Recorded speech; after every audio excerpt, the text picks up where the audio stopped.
벌써 53강 우리가 18번째 꾀인 곡괴, 18번째 꾀는 짝수니까 홀수꾀의 반대를 뒤집은 거죠. 사실은 그래서 의미론적으로 그 꾀의 순서를 결정하기는 어려우나, 왜냐면 그 수리적으로 그냥 상을 뒤바꾼 거니까. 고라는 것이 이렇게 그릇이 밑에, 이게 고의 밑에 있는 게 이게 그릇 아닙니까? 그릇. 일본 말로 사라, 우리는 접시고 사발.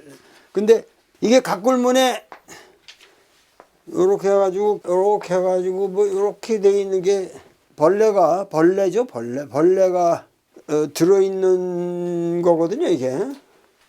근데 이게 하나짜리도 있고 두 개짜리도 있고 세 개짜리도 있고 그래요. 그게. 그래서 벌레들이 우글우글 있는 모습인데, 근데 이 고라는 게 우리 언어에서 좀 색다르게 쓰는 거는 이 혹자를 쓸 텐데, 그녀의 고혹적인 자태, 뭐 이런 말 쓰잖아요. 고혹이라는 거는 매우 아름다운, 아주 이렇게 뭔가 유혹, 뭔가 이렇게 그 주술을 거는 듯한 그런 건데, 그런 뜻이 왜 생겼을까? 여기 이 벌레를 먹으면은 좀 이게 도끼가 있어가지고 혼미해지고 몽환적으로 돼가지고 고혹이란 말이 생기지 않았을까? 근데 모르죠. 근데 문학 책들을 보면은 이게 이제 나무로 된 그릇이기 때문에 오래 놔두면 뭐 여기서 벌레가 생긴다든가 고라는 것은 좀 그 몽환적인 의미가 이렇게 있다, 이렇게 얘기하는데, 고라는 글자는 뭐 그렇게 나쁜 의미가 있는 것도 아니고 또 좋은 것도 아니에요. 이게 뭐냐면은 뭔가 이렇게 저주라든가 이런 의미가 들어가거든요. 여기 독충. 근데 또 왕부지, 제가 논문을 쓰는 왕부지는 아주 현대적인 해석을 한단 말이에요. 옛날에는 이게 밥그릇에 들어있는 벌레는 이게 번데기처럼, 옛날에는 그 프로테인을 섭취하는, 영양을 섭취하는 굉장히 좋은 거기 때문에 이게 그렇게 나쁜 의미가 아니다. 후대에 이게 변화가 와서 그런데, 그 왕부지 해석 꼭 제 딸이 뭐 아마존이니 뭐 세계 그 희한한 데를 다니면서 결국 인류가 앞으로 식량의 프로테인 공급을 꼭 그 소고기, 돼지고기 이런 거에만 해야 되냐. 그것 때문에 모든 이 지구 환경에 판계가 오는데, 사실은 그 벌레 먹기가 우리 옛날에 메뚜기 먹고 번데기 먹고 이러던 게 그게 참 좋은 거다. 그래서 그 온갖 그 애벌레부터 이런 것들을 뭐 구더기류라든가 이런 거를 먹으면서 다니는 그런 운동을 하고 있는데, 아버지 입장에서 보면 괴롭죠. 그 입에다가 막 그런 송충이 같은 걸 막 씹어먹고 그래서. 근데 그 왕선산이가 그런 주석을 달았더라고. 아주 21세기적인 주석을. 옛날 사람들에게서 벌레는 이거 나쁜 게 아니다. 뭐 하여튼 참 왕선산이라는 사람, 앞서간 사람이면 분명히 청초에 이미 명말에 그런 식으로 주석을 달았다는 것 자체가. 그런데 여기 보면은 숙괴 다음에 곡괴가 오는 거를 그 석괴전에서는 아주 재밌게 쓰고 있거든요. 뭐라 그러냐면은 296페이지, 제 책의 296페이지를 보시면은 거기 뭐라 그러냐면 숙괴 후에 곡괴가 온다. 그러니까 숙괴는 따를 숫자잖아요. 곡괴라는 건, 숙괴는 많은 사람들이 기쁜 마음으로 따른다. 근데 기쁜 마음으로 사람을 따르게 되면 반드시 여러 가지 일이 생겨난다. 그래서 숙괴를 곡괴로 받은 것이다 하고서 제일 마지막에 고자 사약을 했거든요. 곡괴는 일을 의미한다 그랬어요. 이게 좀 이상하잖아요. 이 고라고 하는 것은 사야, 일이다, 사야. 이 벌레하고 일하고 무슨 상관이냐, 이게 무슨. 근데 이게 재미난 게 뭐냐면은, 이렇게 이 주역은 전혀 우리가 지금 말해서 상식적으로 생각할 수 있는 그런 인과관계가 아니고, 여기서 벌레는 이제 썩는 거고, 뭔가 이렇게 몽환적이고, 혼란, 타락, 부패, 이런 의미가 있거든요. 여기서 고라고 하는 거는. 그러니까 항상 혼란과 파괴, 타락, 무질서, 이런 게 있어야 일이 생겨난다, 그거야. 우리가 일이 있다. 지금 우리 사회도 아주 엄청나게 지금 복잡한 부패 현상들이 많고 터무니없는 이 일들이 많은데, 그런 게 있으면은 국민들 심정에서 일이 생기는 거죠. 뭔가 이거 바꿔야 할 텐데, 뭔가 이게 평정을 해야 할 텐데, 뭔가 이거 변화가 와야 될 텐데. 하여튼 요새 뭐라고 그러더라. 무지, 무능, 무치, 산무의 정권이다, 이런 말을 한다는데, 구례에 가 있는 내 친구 박소동이가 요즘 이 산무 시대에 무지, 무능, 무치, 가장 특징적인 건 무치거든. 염치를 모른다. 무치, 지금 치욕을 몰라요. 지금 이 무치의 정권이라고 하는 게, 이 무치가 지금 우리나라의 지금 가장 큰 문제라고 보는데, 이 양반 한학을 하는 분이니까 나한테 식구를 하나 보냈어. 식구를 하나 보냈는데, 그 식구가 참 재밌어요. 여러분도 한번, 우리 시대에 이렇게 뼈저린, 뼈 아픈 얘기가 다시 없을 것 같아요. 천약. 요즘 우리 심정을 가장 잘 나타내는 말일 것이다 하고 했는데, 뭐예요 이게? 하늘이 감정이 있다고 한다면, 하늘이 느낄 줄 안다고 한다면, 하늘은 되게 무정한 거예요. 무심한 거예요. 우리 동양 사상에서 천지불인이라고 그러잖아요. 근데 하늘이 만약에 정이 있다고 한다면, 느낄 줄 안다면은 하늘도 되게 늙어갈 거다. 고생을 해가지고 세상을 가슴이 아파가지고, 이게 그 유명한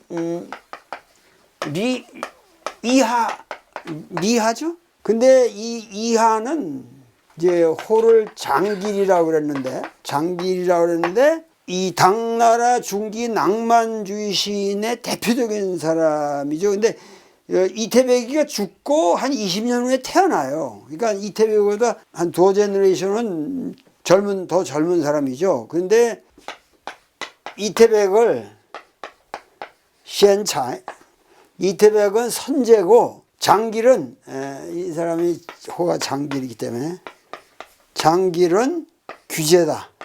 여기 귀재라는 말이, 라고, 이 사람, 태백 선제, 장길 귀재라는 말이 있는데, 그때 당나라 아주 개판일 때, 이 사람이 26세에 죽어요.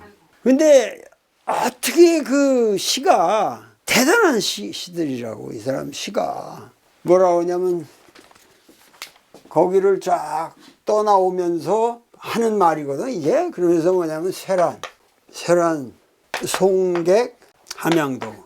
함양도는 이제 그 장안에 나 있는 길을 쫙 나오는데, 세상이 아주 망해먹어가지고 쓸쓸한, 근데 세란, 아주 시든 난초만이 이 함양도에서 나를 보내준다는 거지, 송객. 자기가 떠나오는데 다 시들어가는 그 난초들만이 송객, 자기를 이렇게 보내주는 거야, 그 함양도에서.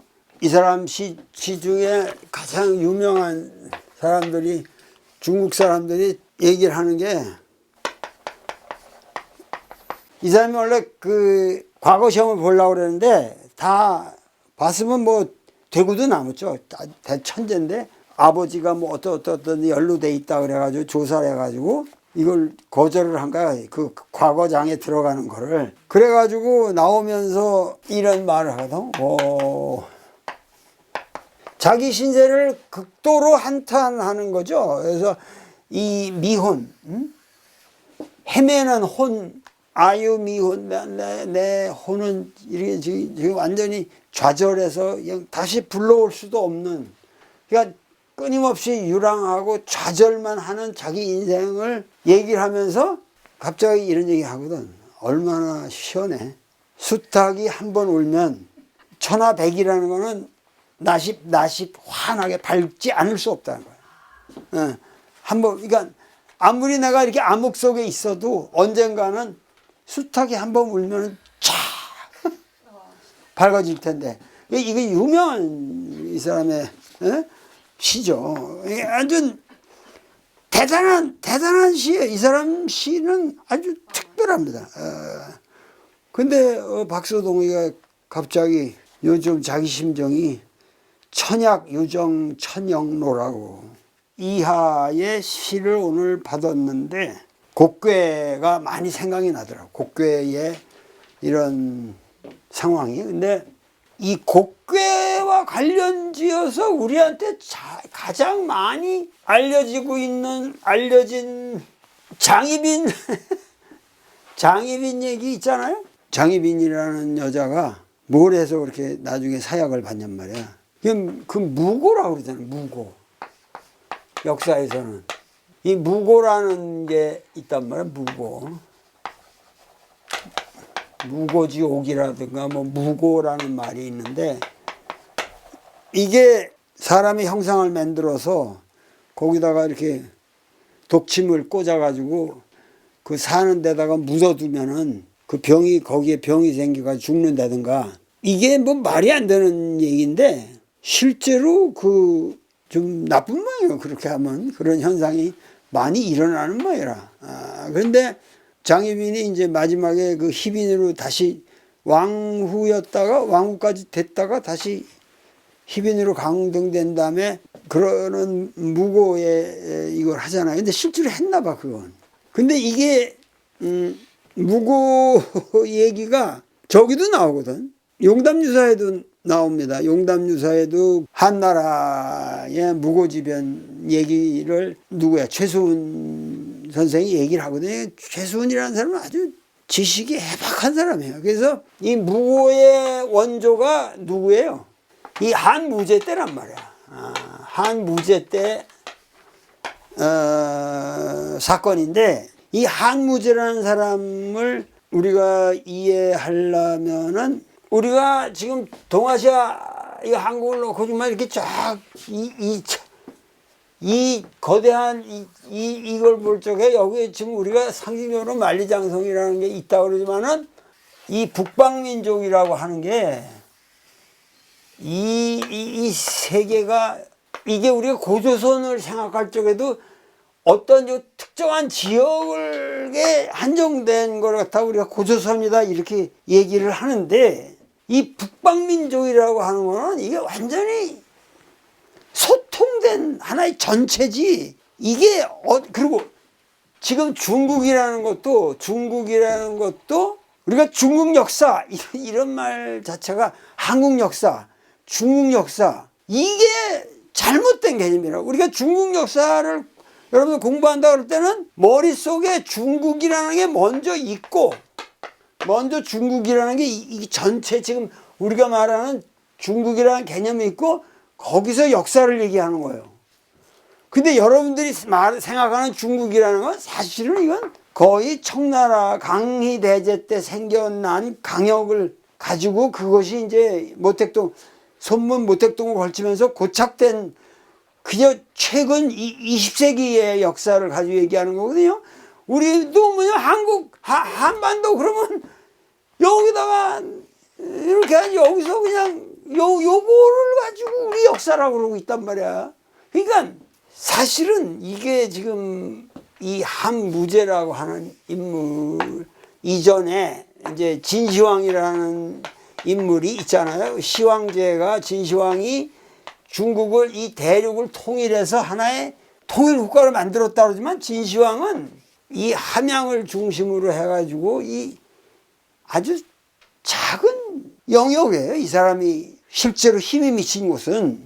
그러니까는 이 중국 역사라는 게 지금 하은주 해가지고 쭉쭉쭉 내려서 여러분들 이렇게 한 뭐 이렇게 당까지 쭉 하고 오늘까지 내리지만 그 역사 자체가 고정된 중국에 있고 그 역사들이 있는 게 아니라 그것 자체가 이 거대한 이 땅에서 벌어진 하나의 유동적인 형성사로 봐야지 중국이라는 게 있고 이렇게 중국 그 개념에서 내부에서 일어난 걸 본다 이렇게 생각하면 안 된단 말이에요. 사실은 결정적인 인물은 사실은 진시황보다도 내가 생각해도 오늘날 중국의 아이덴티티를 준 사람은 사실 한무제예요. 한무제라고. 이 한무제 이전에 중국이라고 하는 거는 형편없는 약체예요. 이거는 우리가 중국 그러면 지금 어마어마한 중국 20세기 중국을 가지고 대꾸면 여러분들은 과거 중국을 얘기한다니까. 여러분들이 지금 한국의 분단된 현실 속에서 이 반도라고 하는 요 개념에 갇힌 땅덩어리에 있는 한국만을 한국이라고 보는 거나 똑같은 얘기거든요. 근데 중국이라고 하는 거는 이 북방민족의 역사에 비해서 이들이 가지고 있는 힘에 비해서 이건 약체였어요. 아주 약체라고. 얘들이 여기 뭐 남방을 먹은 것도 아니고 여기를 먹은 것도 아니고 이 동북을 먹은 것도 아니야. 요 중원 중심에 이건데 이 당시 여기는 이미 저 과거에 스키타이로부터 흉노를 거쳐가지고 이 한무제 시대는 흉노죠. 그래가지고 뭐 거란 뭐 쭉 몽고 거란 뭐 이렇게 쭉쭉쭉쭉 여러분들 그 선비족이고 뭐 위나라고 탁발이고 뭐 아니 그 방대한 북방민족의 이 역사들 이거는 세계사를 움직인 세력들이에요. 돌고릴만 해도 그 오스만 제국을 사실은 만든 거고 이 선비라든가 몽골만 해도 이게 불과 25년 동안에 로마가 400년 걸쳐 정복한 땅보다 더 넓은 광역을 만든 거라고. 그러니까 이 북방민족의 힘이라고 하는 거는 이 동아시아 세계사에서 동아시아 역사뿐만 아니라 세계사에서 이게 어마어마한 이 힘을 가지고 있거든요. 왜 그러냐면은 북방민족이라는 건 말 위에서 말이야 그러니까 말 위에서 태어나고 말 위에서 먹고 말 위에서 성장해요. 이 북방민족들은. 그러니까 북방민족의 모든 사람들이 이거는 우리가 기를 수 없는 아주 완벽한 기마군단들이라고. 기마병 하나가 보병 100명을 넘어서요. 이 중원의 여기가 게임이 안 됐어요. 지금 한나라 때만 해도 이 흉노하고 항상 이거 서류를 올라가면 우리가 형제지방 우리도 항상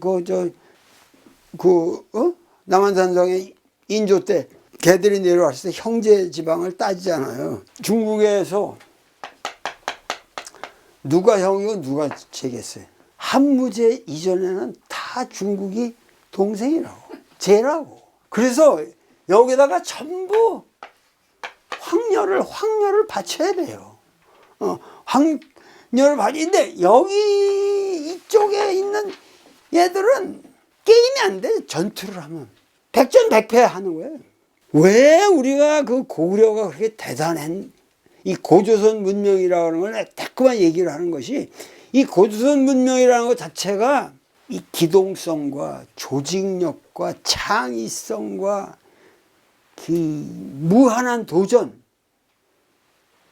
이게 집이라는 게 없잖아요. 걔들은 텐트 하나 갖고 다니면서 어디나 그냥 텐트 쫙 펴면 자기 국가가 되는 거고 동네가 되잖아요. 걔들은 그 기동력이라고 하는 건 걔들이 한 갑옷을 보면은 7kg밖에 안 돼. 근데 당시 로마 군단이 갖고 입는 그 갑옷 무게가 70kg래. 그 미친놈들이지. 그 게임이 되겠어요? 그게 싸워가지고 싸워치겠냐고. 그 뭐 칼 같은 것도 얘들은 있다고 말하는데 얘들은 휙 이렇게 휜 걸로 쫙. 그러니까 이 말을 타도 그냥 가뿐하게 따가지고 휙 그러면 이 사이로 싹 들어가면 뭐가 싹싹 빼진다는 거 아니야. 그리고 이 활의 위력, 그리고 이것도 말 위에서 그냥 자유자재로 360도 쏘잖아요, 얘들은. 뒤로 돌아서 쏘고. 우리나라 고구려 벽화 보면 뒤에서 쏘고 앞에 가서 또 쏘잖아요, 호랑이들을. 그리고 먹는 식량. 전부가 이 북방민족은 먹는 전투 식량이라는 게 전부가 이게 마른 고기에다가 우유, 분유화 돼가지고 고기 같은 거 다 저기 해야지만 1년을 뭐 버틸 수 있는 식량을 다 갖고 다닌다잖아. 그 기동성, 이런 게 말할 수 없는 거야. 근데 사실 한국 사람들이 그런 게 있거든. 어떻게 해서 이게 6.25 전쟁 같은 그런 참혹한 전쟁을 거친 그 폐허 속에서 불과 몇십 년 만에 세계 10위 정도의 전투력과 문명과 이 모든 걸 갖췄다는 게 문화적 심도까지, 이거는 이 북방민족의 역사를 여러분들이 생각하지 않으면 이해할 수가 없는 거예요, 이게. 이게 우연인 게 아니라고. 지금 우리가 정치가 잘못되고 있다고 그래서 이걸 오해를 하면 안 된다고, 지금. 한국은 특별한 이런, 응? 근데 내가 왜 이 얘기를 하냐면, 이 무고 때문에 이제 이 한무제가 죽는데 무슨 얘기냐면은 중국이라고 하는 게 우리는 지금 유교 문명이라고 하는 걸 굉장히 중국의 문명의 핵으로 알지만 한나라 때만 해도 완전히 그 뭐였냐면 한나라 때만 해도 중국은 유교가 아니에요. 초기가 전체가 이 황로지학이라고, 특히 이게 쉽게 얘기하면 황로지학이라고 특별히 얘기할 필요도 없어요. 사실은 노장이라고, 이 도가 사상이라고. 노자예요, 노자거든. 노자에 특히 황로라고 그러지만은 이 노자 사상이라고 하는 게, 그러기 때문에 한무제 이전에 문경지치라는 게 있어요. 문경지치라는 게. 이 사람들이 뭐냐면 이게 문제 경제인데, 문제 경제 시대인데, 이 문제 경제 시대라고 하는 거는 완벽한 노자 사상이에요. 노자 사상이 뭐예요? 무의지치죠. 무의지치. 그러니까 이 문제 경제 때는 전혀 다스리질 않았다니까. 무의지치라니까. 세금도 안 걷고, 건물도 못 짓게 하고, 일체 비단도 못 입게 하고, 질소, 검소하게. 아주 그 문경지치라고 하는 건 이 세계 역사에서 유례를 볼 수 없는 거예요. 그렇기 때문에 이쪽하고도, 이 북방민족하고도 문제가 없었어요. 별 문제가 없었고, 이 북방민족한테도 그냥 엎드려서 공주들 바치고 이러면서 완전히 화해 작전으로 나왔거든요. 진시황이 말이에요. 여기 만리장성을 쌓았다는 것 자체가 이게 완벽한 쇼거든. 그 뭐 북방민족을 성 쌓아가지고 막는다?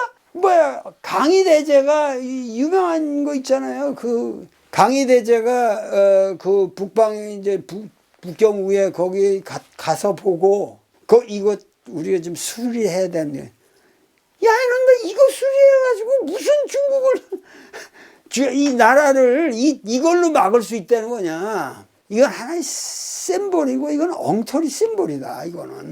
이걸로 중국이 안전을 보장받은 적이 없다. 북방민족이 이거 못 넘어온 북방민족이 도대체 어딨냐? 그리고 완전히 다 연결된 것도 아니고, 만리장성이라고 그러지만 오늘날에 여러분들이 가서 보는 만리장성은 좀 명나라 때 거예요. 옛날에는 그냥 토성이야, 토성. 낮은 토성 같은 거고, 그것도 연결이 안 된 거고. 근데 만리장성을 쌓는다고 그렇게 진시황이 백성들을 괴롭히고 그 어마어마한 공사들을 하긴 했거든. 근데 중국에서 정말 그 만리장성이니 이런 것들이 그 하등의 의미가 없는 건데 왜 그걸 쳤느냐? 그만큼 이 북방 세력이라는 게 엄청났다는 거죠. 얘들은 제일 중요한 게 뭐냐면 곡식이에요, 곡식. 그냥 쌀이라든가 이런, 이게 그리운 거야. 고기로만 살 수가 없어, 사람이. 그러니까 채소라든가 곡식을 먹고 싶으면은 침략을 안 할 수 없는 거야.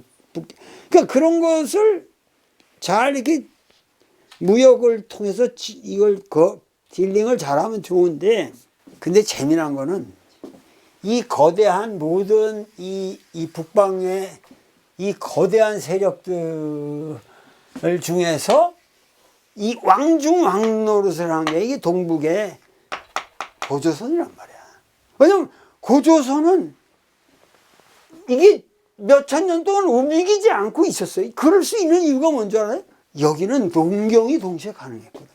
모든 이 기마병의 모든 조건을 가지고 있어. 그리고 말로 그냥 살고 하지만은 얘들은 게르로 사는 이 얘들하고 달리 여기는 축성을 해가지고 성곽도시, 고려라는 게 원래 성이라는 의미거든. 까올이라는 게. 그래서 그 성도시의 연합체로서 막강한 실력을 가지고 싶은 마이나 엄청나게 이 농경도 발달되고 그렇기 때문에 얘들이 종주로 모신 세력이란 말이야, 이게. 한무제는 엄청난 그 여자들의 휩싸여서 컸어요. 그게 이제 이 한무제 때는 문경지치 이 문제의 부인이 이게 두태우라고. 이 두태우라는 여자가 이게 아주 여러분들 잘 몰라서 그런데 이게 굉장한 여자예요. 이 두태우라는 여자. 중국 사람들은 두태우라면 다 알아요. 이 사람은 두태우라고. 근데 능력 있는, 그것도 완벽한 노자에게 위배되는, 도덕경에 위배되는 거는 이 사람은 다 안 돼. 도덕경을 인용해 가면서 이게 노자께서 이렇게 말씀하시는데 니들 무슨 짓 하는 거야? 이제 이런 식으로 해서 그 나름대로 질서를 지키고 갔단 말이에요. 그래서 한무제는 경제의 아들입니다. 정통. 문제의 아들이 경제고 경제의 아들이 무제인데, 이 한무제는 16살 때 등극을 한단 말이에요. 근데 16살이면 알 거 다 아는 사람이야. 그건 아주 똑똑했고 영민했고 사람이. 사실은 이 한이라고 하는 거, 중국 사실 서양인에도 와스프가 화이트 앵글로색슨 걔들이 그냥 자기들이 진짜 이렇게 말하듯이 중국 역사에서 이 한이라는 개념이라는 게 사실은 이게 한무제가 만드는 개념이란 말이에요. 한무제가. 한무제는 뭐 어떤 거냐면은 최초로 흉노를 치는 거예요. 한무제의 일생이라고 하는 거는 이 북방민족을 제압한다. 거기에다가 사명을 둔 거야. 그래가지고 최초로 이기는 거야. 최초로. 건국 70년 만에 최초로 승리를 하는 거야. 그래가지고 결국은 흉노가 이 최초로 도망가는 거야. 그러니까 그 흉노와 싸웠던 힘을 가지고 이 월남까지 치고 이쪽으로 와서 동북까지 치는데 택도 없지. 동북을 어찌 쳐, 지가.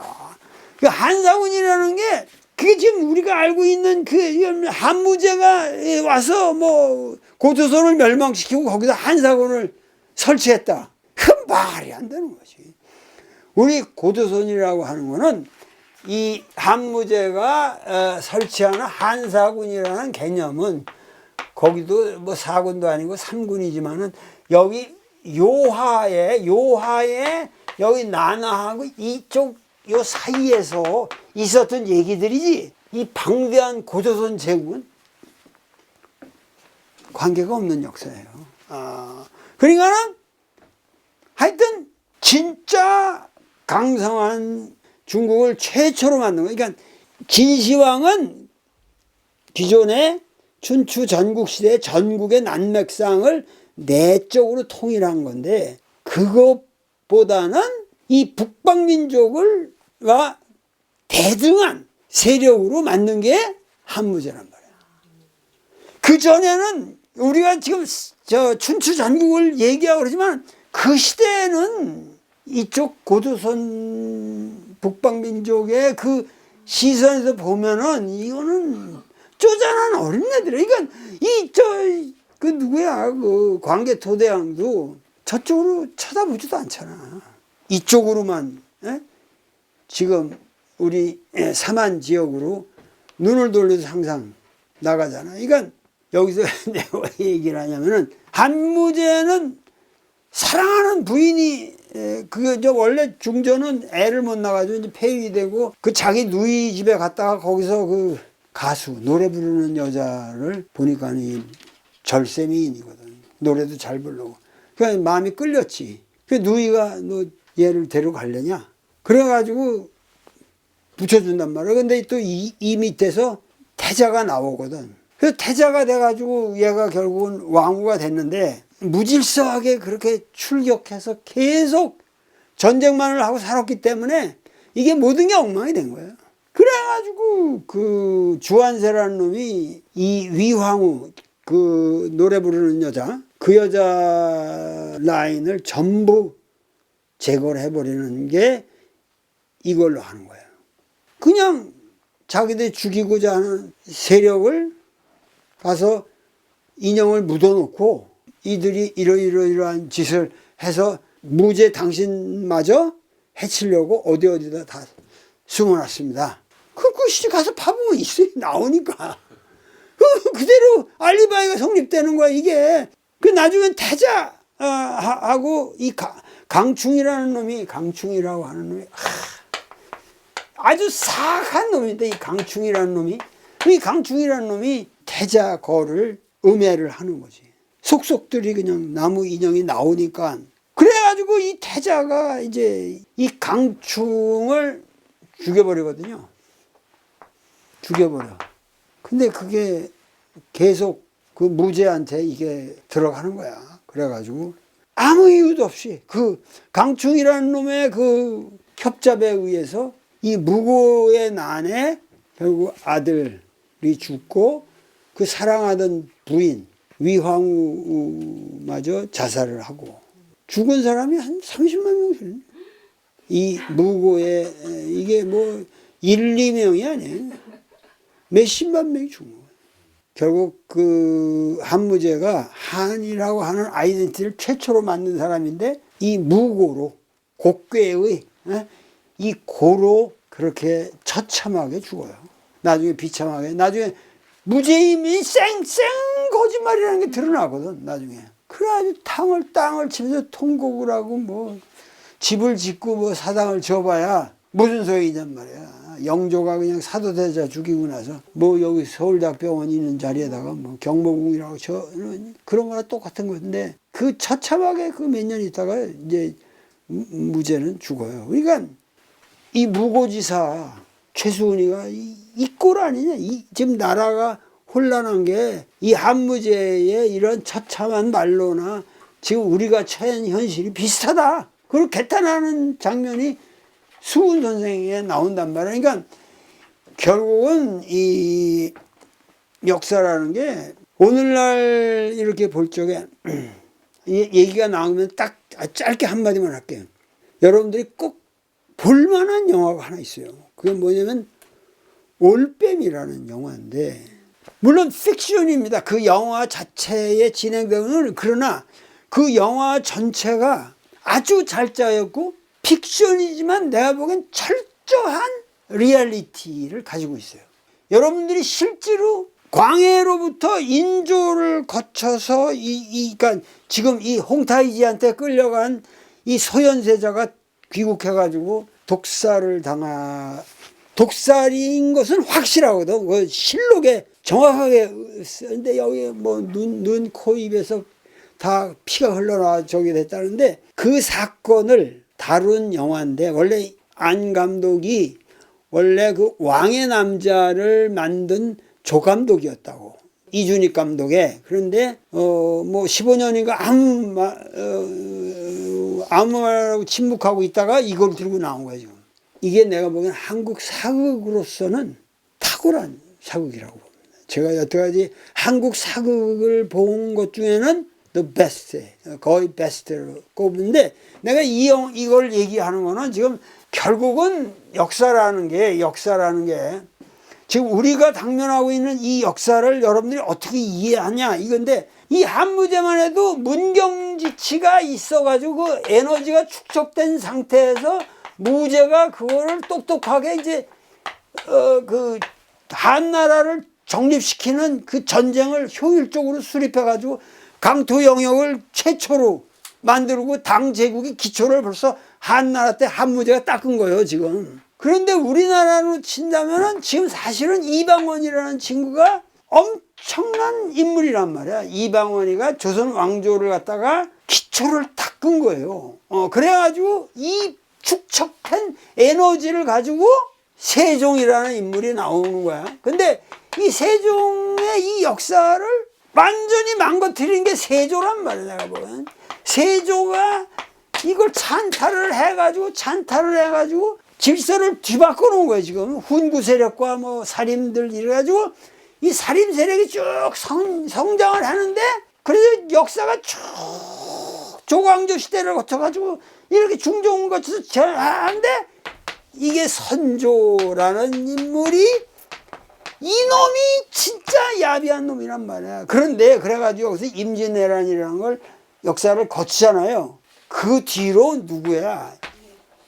광해군이라는 인물은 내가 보기에 탁월한 인물, 비전도 있고 국제 감각이 있었던 사람인데, 이 선조가 너무 야비하게 노니까 이 광해군이라는 인물이 선조에 의해서, 선조가 밀어줘도 못할 판에 광해군은 그 전후에 너무 이게 여러 가지 압박에 시달려가지고 과도하게 궁전을 짓고, 그 영창대군이 이런 사람 안 죽어도 되고 그 폐모살제라고 하는 이 엄청난 유가적 도덕을 올 때 문제가 되는 짓을 해가지고 힘을 잃는 거란 말이야. 거기서 인조반정이라는 인조가 나오는데, 인조는 이건 진짜 야비한 놈이란 말이야. 이게 야비한 놈이야 이 인조가. 그러니까는 여기서 뭐냐면 선조로부터 잘못된 역사가, 광해군이 만약에 광해군의 뜻대로 정치를 잘 했으면, 그리고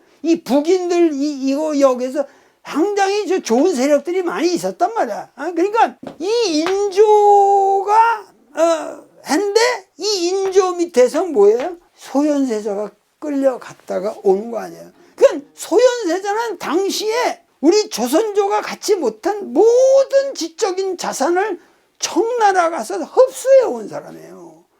그러니까 사실은 인조가 볼 적에 이 소현세자는 어마어마한 인물이 돼서 온 건데, 이거를 키웠다가는 자기가 끝난다 이렇게 해가지고 이걸 독살을 하는 거야, 자기 아들을, 그 위대한 아들을. 이건 내가 생각은 조선 역사에서 가장 내가 가슴 아픈 사건이 소현세자의 죽음입니다. 소현세자가 만약에 왕이 됐으면 영종조보다 훨씬 위대한 왕이 됐어요, 그 당시 벌써. 그러면 우리나라 역사는 근대사가 전혀 스케일이 달라졌습니다. 그러니까 여기 선조, 인조의 이 야비한 놈들 세력에도 광해군과 그래서 소현세자가 있었는데, 이게 다 지금 거세되는 거야. 그러니까 지금 역사가, 우리나라 역사도 좀 걱정스럽게 흘러가고 있어요 지금. 막 선조도 있고 인조도 지금 연거푸 나오고 있는데, 여기서 어떻게 할 거냐. 그래도 이렇게 가다가 이 역사에서 그래도 영조라는 인물이, 영조는 부패한 세력이 아니거든요. 근데 이 영조가 또 사도세자를 죽이잖아. 이 당파에 놀아나가지고. 그 사도세자는 사실 거의 그 부인이 죽인 거나 마찬가지고, 홍신들 세력들이. 정조는 탁월한 인물이었는데, 이 정조라는 이 인물은 사도세자에 대한 트라우마를 벗어나지 못하면서 국정을 관리를 못한 거예요, 제대로. 그러면서 거기서 이제 고종까지 내려오는 역사를 우리가 쭉 보면은, 내가 한 큐에 지금 한국 역사를 얘기하고 있지만은 과연 여기서 잘못 가다 보면은 지금 선조 다음에 인조가 나오고 얘들은 저기하고 이 정의로운 세력들이 다 거세가는데 결국 우리나라가 어떻게 될 거냐. 그러나 내가 아까도 얘기했지만 우리나라는 고조선의 기마민족의 이 타고난 국민들의 이 역량과 기량이 있기 때문에 이러한 지금 선조 인조로부터 망가지는 이 역사의 세력에 우리가 또다시 반복을 하면 안 된다는 거죠. 이게 내가 전체를 내가 여러분들한테 이 디테일하게 더 멋있게 이렇게 설명을 했으면 좋겠는데, 이 중국 역사, 한국 역사를 여러분들 보는 눈을 길러야 돼요. 이게 전체를 형성사로 끊임없이 주역으로 봐야 한단 말이에요. 이게 역사라는 게 어떠한 거 있고 뭐 연도 외우고 어느 때 뭐 누가 장희빈이 왜 죽고 뭐 기사환국이 뭐 있다고 가지고 역사가 아니란 말이에요. 이런 게. 그러니까 중국 역사도 마찬가지고, 중국 역사도 한무제 뭐 이런 아들이 도대체 뭐냐? 이런 역사를 우리가 어떻게 이해해야 되느냐? 모택동까지 내려오는 이 역사가 결국은 한무제나 모택동이나 여기 그 명암이 다 동시에 있는 거란 말이에요. 그러니까 인간이라고 하는 여러분의 보편자, 이걸 생각해야 되고, 지금 잠시 선조 인조가 들어섰다고 그래서 지금 문제는 아니라는 거지. 그래도 또 다시 뭔가 정의로운 세력이 들어올 것이고, 오로지 우리의 지금 여러분들이 꼭 알아야 될 거는, 우리 역사의 희망은 역시 북한에 있습니다. 우리 역사의 새로운 가능성은 북한과의 관계를 어떻게 우리가 만들어 가느냐. 여기서 지금 우리 민족이 가지고 있는 모든 한계 상황이 지금 닥치고 있는 거예요. 지금 경제적으로나 이게 지금 한계 상황에 와 있어요. 지금 하여튼 지금 우리가 어떠한 변화가 오든지 간에 그 변화에 기민하게 대응하고 그거를 돌파하고 그걸 조직하고 그러면서 그 어떠한 새로운 역사를 만들어가는 힘이 고조선의 역사였단 말이야. 이거는 중국이 못 따라오는, 결국은 그 어마어마한 군사 정보를 해서 한의 아이덴티티를 만든 한무제도 이런 터무니없는 무고로 세상을 망치고 마는 거예요. 그래가지고 결국 왕망이한테 넘어가는 거고.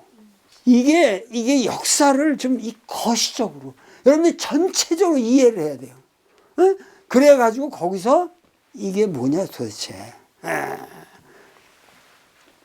여러 가지 여러분들이 올빼미를 보더라도 그 올빼미 속에서 결국 전체 인류의 역사를 거기서 관통하는 지혜를 여러분들이 거기서 느껴야 돼요. 감독들은 그걸 다 표현은 못하죠. 그러나 굉장히 리얼하게 표현하고 있습니다. 인조가 얼마나 더러운 놈인가. 이 작품에서 보면은 잘 표현되어 있는데 너무 리얼해요. 그 표현 능력이 탁월합니다. 여러분들이 하여튼 다음 시간에 곡괴를 본격적으로 공부하도록 하겠습니다. 감사합니다.